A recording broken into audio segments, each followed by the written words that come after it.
المستضعفين في غزة. Assalamualaikum warahmatullahi wabarakatuh. Hai sahabat Nukos, tahu nggak sih, sudah 2 tahun lebih Palestina kembali dijajah.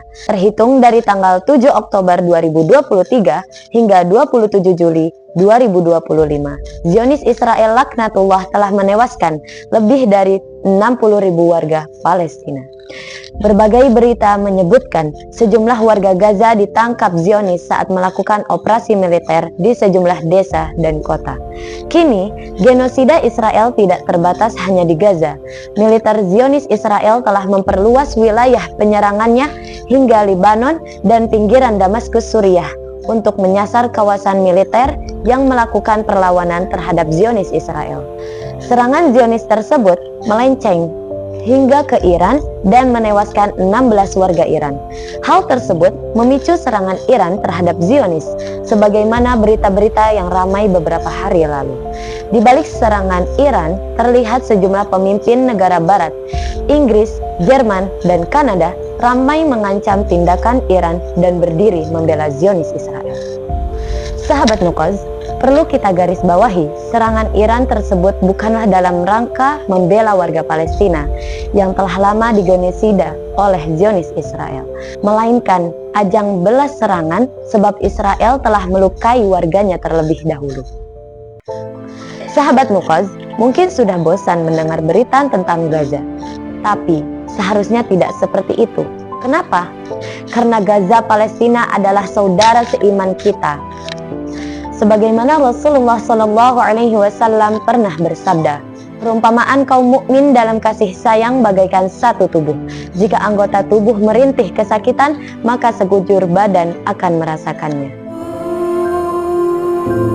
Kini, bukan hanya serangan dengan tembakan dan bom. Warga Palestina harus menghadapi krisis kelaparan dan malnutrisi. 84% wilayah perairan tepi barat Palestina telah dikuasai Israel dan sebagian besar infrastruktur telah dirampas dan dibatasi. Satu cerita dari seorang anak laki-laki Palestina yang masih berumur 5-6 tahun. Amir namanya. Kala itu, Amir tengah berjalan dengan semangatnya menuju tempat bantuan makanan yang dijaga oleh tentara Zionis Israel. Tanpa diduga, salah satu tentara Zionis Israel menghampiri dan memberikan sekantung plastik yang berisi makanan. Amir sangat bahagia dan berterima kasih kepada tentara tersebut. Saat Amir berbalik dan melangkahkan kakinya untuk kembali ke rumahnya, tanpa terduga, sebuah peluru kecil meleset mengenai kepala Amir yang mungil, hingga Amir jatuh tersungkur dan badan mungil itu pun sudah tidak berdaya lagi. Dan apa yang dilakukan Zionis Israel? Mereka tertawa terbahak-bahak menertawakan syahidnya Amir. Boikot terus dilakukan. Suara bela Palestina telah menggema di seluruh penjuru negeri untuk meminta pembebasan terhadap Palestina. Tapi masyarakat Palestina tidak kunjung merdeka dan terbebas dari serangan Zionis. Zionis terus melancarkan genosida pada rakyat Palestina. Palestina butuh aksi nyata. Mereka butuh militer kaum muslimin untuk membebaskan Palestina.